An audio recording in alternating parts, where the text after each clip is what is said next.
It was supposed to be the one night she could finally feel normal. 16-year-old Emily Carter had spent weeks dreaming about prom, a simple, shimmering moment of teenage freedom. For once, she wanted to laugh without worrying about the rules, the curfews, or the constant criticism that echoed through her house.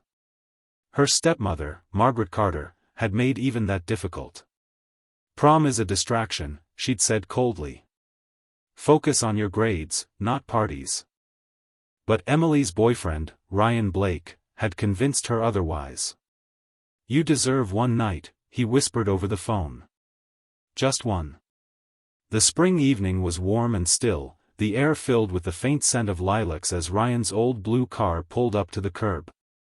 He stepped out in a black suit, his tie slightly crooked, and grinned when he saw her.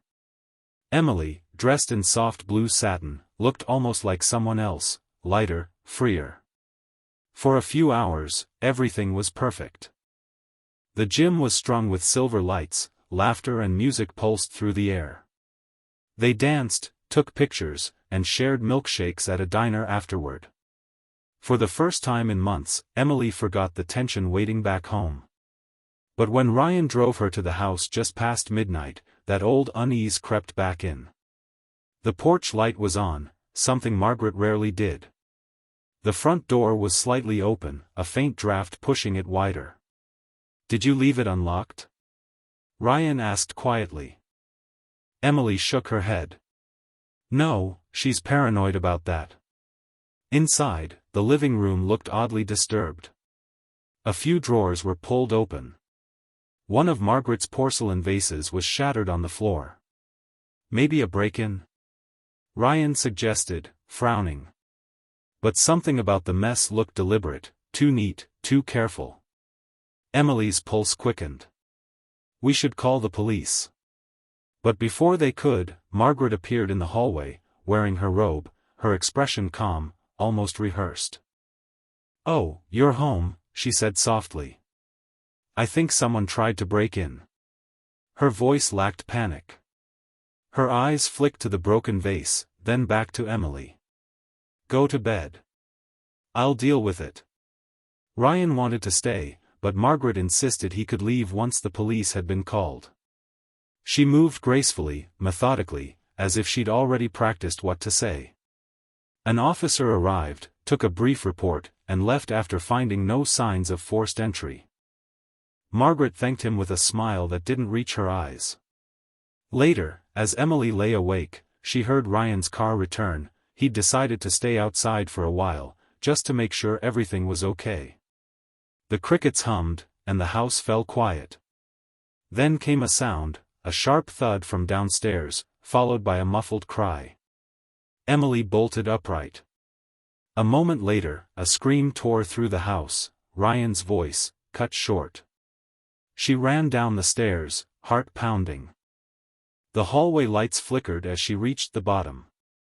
There, near the entryway, Ryan lay motionless. Margaret stood beside him, her robe stained with something dark, her face calm and blank. Her hand trembled as she whispered, "It was the intruder, he came back."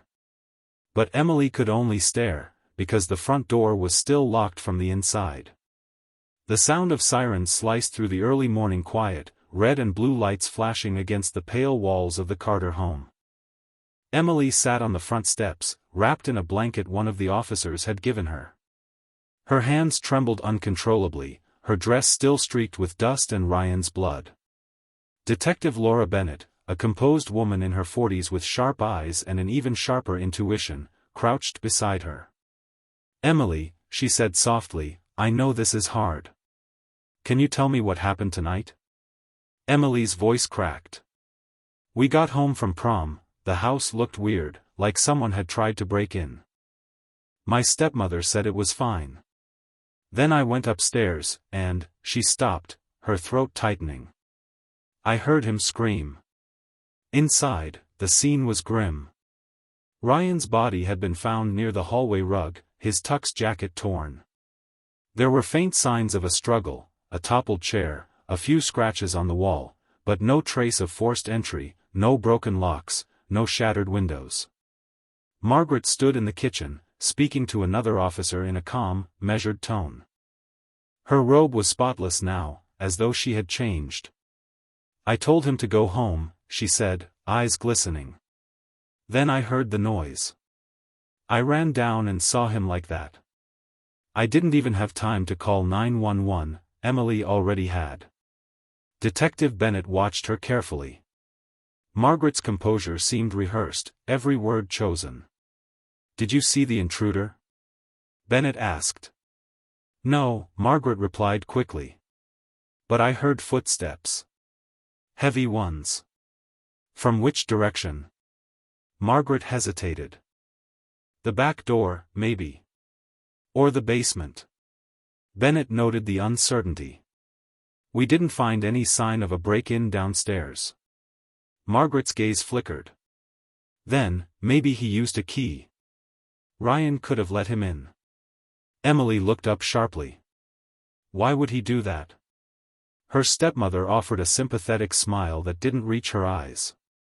"He was a polite boy. Maybe he thought someone needed help." The medical examiner arrived shortly after, carefully moving around the scene. Emily couldn't look as they covered Ryan's body. She heard fragments of the detective's conversation, words like blunt force, defensive wound, domestic scene. As the officers worked, Bennett walked through the house again, scanning every detail. Something about the so-called break-in felt staged. Drawers were open, but nothing valuable was missing. Even the shattered vase, the one Margaret had mentioned, lay too perfectly arranged, its shards in a tidy circle rather than scattered from impact. By dawn, the police were gone, leaving the house eerily silent once more. Emily sat in her room, staring at the faint smear of blood on her wrist. Margaret entered without knocking. "You need to rest," she said softly. "The police will be back later." Emily turned to her. "You didn't seem scared tonight." "Not at all." Margaret's expression didn't change. "I've lived through worse things than a break-in, Emily." Her voice was calm, too calm. Then she placed a hand on Emily's shoulder, and for a fleeting moment, her grip tightened. "You should be careful what you tell them. They twist everything." Emily froze. "What are you talking about?" Margaret smiled faintly. "People see what they want to see. Let them believe the story that keeps us safe." Then she left the room, closing the door behind her. That night, Emily didn't sleep. The image of Ryan's still body haunted her every time she closed her eyes. And though she tried to silence it, one thought kept circling back. Margaret had been awake before the scream. And her robe, when Emily first saw her, hadn't been clean. The following days blurred together in a haze of police visits, whispered phone calls, and sleepless nights. The Carter home, once neat and quiet, now felt like a stage under constant observation. Reporters lingered outside, neighbors stared from across the street, and every sound in the house seemed to echo with the memory of that scream. Detective Laura Bennett returned 2 days later, her tone gentle but firm. "We're still waiting on forensics," she explained, sitting across from Emily in the living room. "But I need to ask a few more questions about that night." Margaret appeared from the kitchen before Emily could answer. "Haven't you asked enough?" she said, her voice low but controlled. "My stepdaughter has been through hell." Bennett nodded politely. "Of course, Mrs. Carter. But I need to understand your timeline." Emily watched as the detective laid out the notes. "You said you heard heavy footsteps before Ryan's scream, correct?" "Yes," Margaret replied quickly. "But your neighbor's security camera picked up no movement near your doors for over 3 hours, Bennett said, her eyes steady. "And the back gate was locked from the inside." Margaret's expression tightened, but she didn't falter. "Then whoever it was must have come earlier. Maybe hid inside." Bennett nodded again, scribbling something in her notebook. "Possible. Though we didn't find any signs of forced entry, or missing items. It almost looked arranged." Emily's pulse quickened at those words. She wanted to speak, but her stepmother cut in. "Are you accusing me of something, detective?" Bennett met her gaze. "Not yet." When the detective finally left, the air in the house felt suffocating. Margaret stood by the window, arms crossed, staring out at the flashing police lights as they pulled away. "She's looking for someone to blame," Margaret said quietly. "And she's decided it's us." Emily swallowed hard. "It doesn't have to be anyone else if the truth is." Margaret turned sharply. "Be careful, Emily. Words have consequences." The next morning, Emily couldn't stay in that house another second. She drove to Ryan's home, where his parents sat surrounded by sympathy cards and fading flowers. His mother, Janet Blake, hugged her tightly. "He loved you," Janet whispered through tears. "He wrote about you all the time." "Wrote?" Emily asked. Janet nodded toward a box of Ryan's things the police had returned. "His journals. Maybe it'll help you heal." That night, Emily sat on her bed, the small leather notebook open in her hands. The handwriting was messy but familiar. Most entries were about school, music, and her, until the tone changed. "Something's off about Margaret. She watches me when she thinks I'm not looking." Emily's hands trembled as she turned the page. "She gets jealous when I pick Emily up. Last week, she said I was taking her away." She smiled when she said it, but it didn't feel like a joke. And then the last entry, dated 3 days before the prom. "If anything happens to me, it won't be an accident." Emily's breath caught. The room suddenly felt smaller, the air heavier.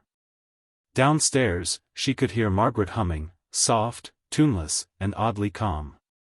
She read the last line again, over and over, until the words blurred. Then she knew, Ryan hadn't just been afraid. He'd known something terrible was coming. The next morning, Emily placed the journal in her backpack and left for the police station. When Detective Bennett opened the door to her office, Emily's voice shook as she said, "I found something. And I think it proves she's lying." Bennett gestured for her to sit. "Take a breath. Tell me everything." As Emily spoke, Bennett's pen stilled. When she finally slid the journal toward her, the detective's expression hardened. "This," Bennett said quietly, "changes everything." Detective Laura Bennett spent hours poring over Ryan's journal that evening. Every page painted a clearer picture, not of a random break-in, but of a household steeped in tension and fear. The entries revealed Margaret's subtle manipulations, her possessiveness, and the strange control she exerted over Emily's every move. By morning, Bennett had obtained a warrant to search the Carter home again. When Emily arrived back from school, 2 unmarked police cars were parked in the driveway. Margaret stood on the porch, her arms folded tightly, watching as officers moved in and out of the house. Her calm facade was beginning to crack. "What are they doing in my home?" she snapped as Bennett approached. Following up on new evidence, Bennett replied evenly. "We have reason to believe the incident may not have been a burglary." Margaret's jaw tightened. "So now you're accusing me?" "I'm asking questions," Bennett said. "Questions that need answers." Inside, the search revealed unsettling details. The broken vase shards had been rinsed in the sink, as if someone had cleaned them before the police first arrived. A rug had been replaced since the night of the murder. And in the laundry room, hidden beneath a stack of towels, officers found a set of clothes, a robe and slippers, faintly stained with dried blood. When Bennett brought them out, Emily stood frozen at the top of the stairs. She knew that robe. She had seen Margaret wearing it that night. Margaret's face drained of color. "That's ridiculous," she said. "Those aren't mine." But Bennett's tone remained cool. "They're monogrammed, Mrs. Carter." The house fell silent except for the click of the camera shutter as evidence photos were taken. That night, Margaret's composure shifted into something sharper, almost cold. Emily found her in the kitchen, sitting perfectly still with a glass of wine, her eyes fixed on nothing. "You gave her that journal, didn't you?"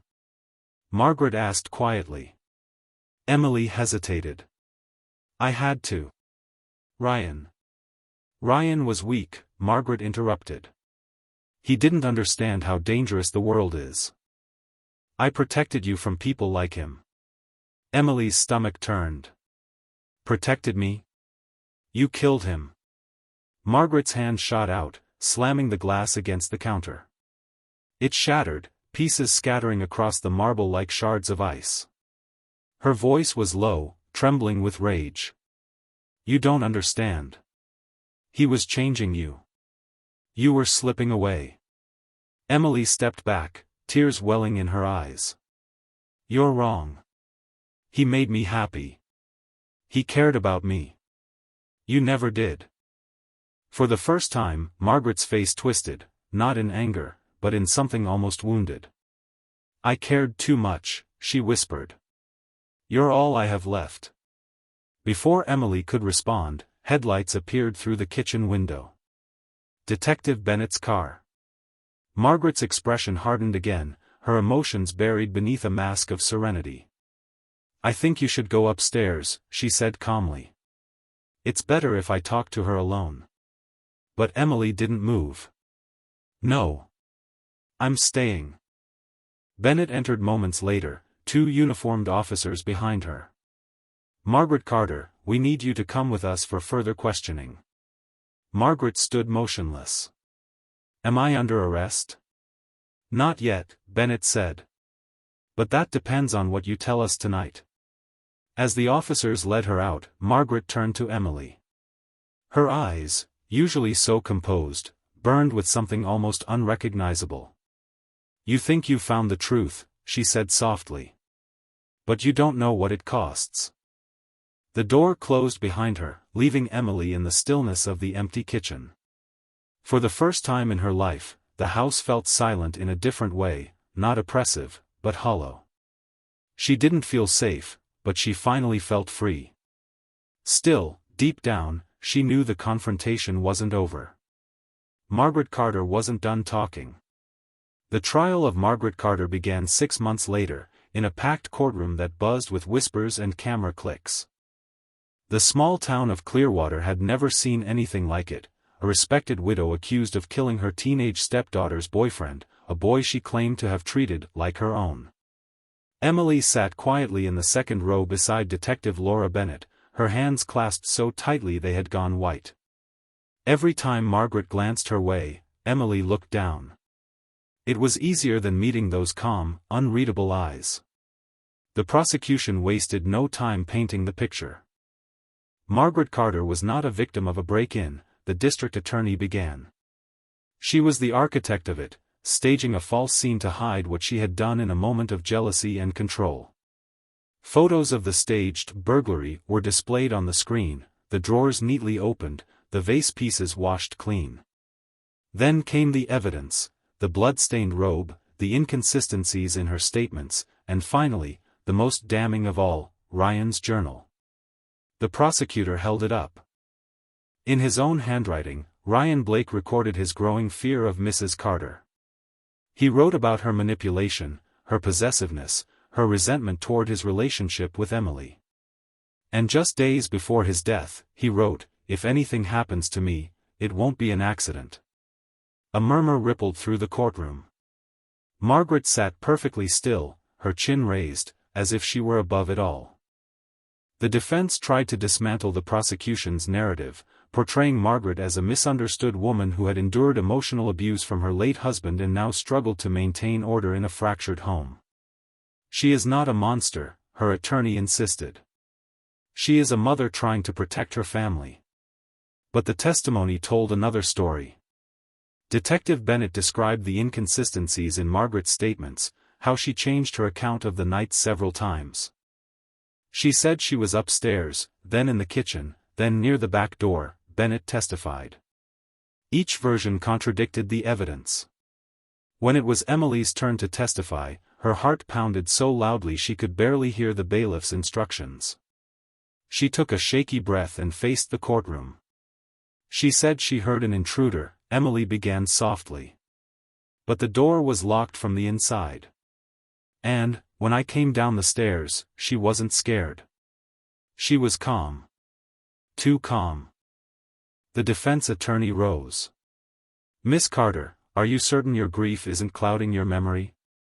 Emily's eyes filled, but her voice steadied. I wish it was. But I know what I saw. When she finished, Margaret's gaze met hers, a flicker of something unreadable, halfway between fury and heartbreak.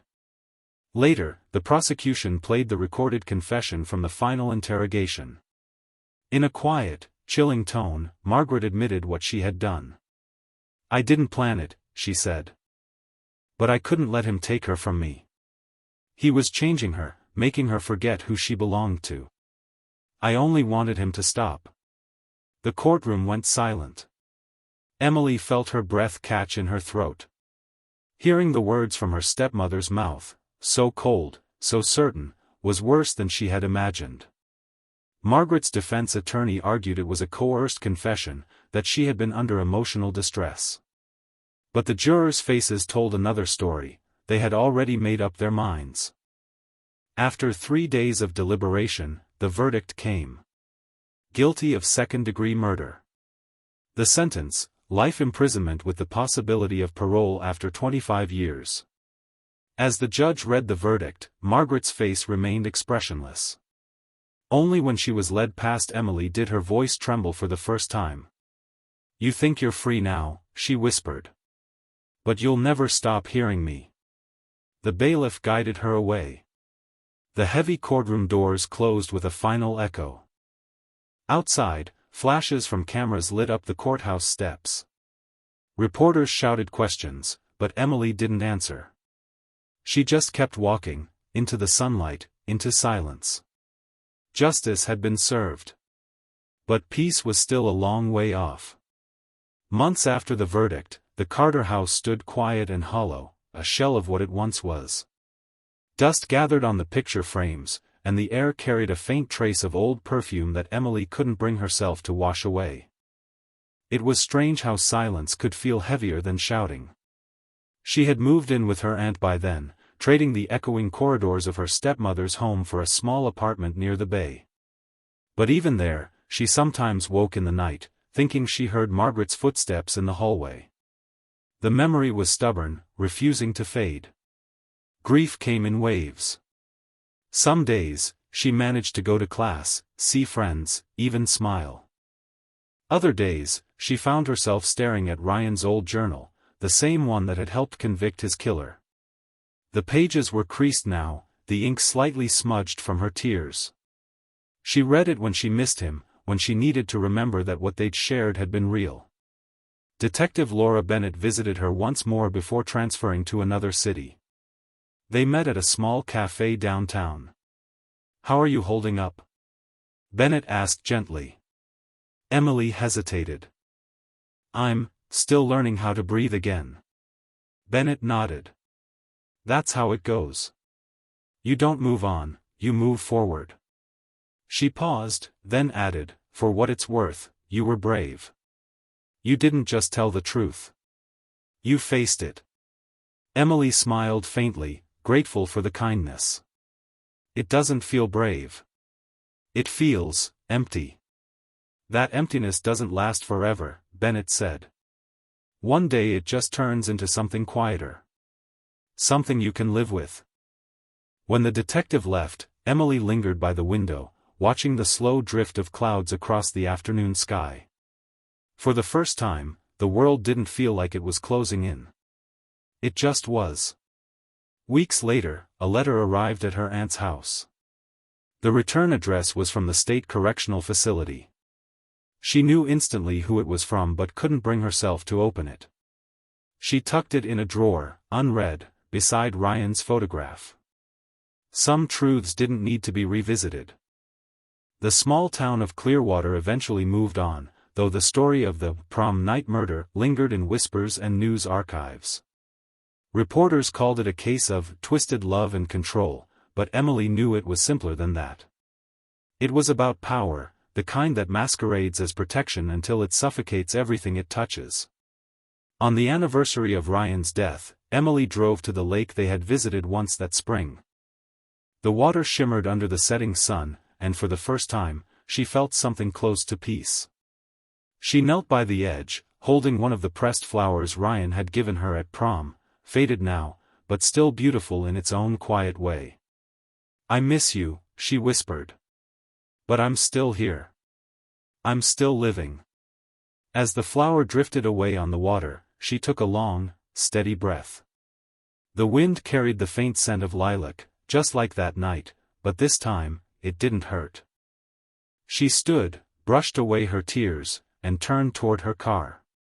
Her life was hers again. Not defined by fear. Not by loss. For the first time in years, Emily Carter felt truly free. And though freedom had come at an unbearable cost, it was also the one thing Margaret could never control, the truth. In the end, Emily's story wasn't about revenge, but survival, a testament to the strength it takes to stand up to the people who claim to love you most.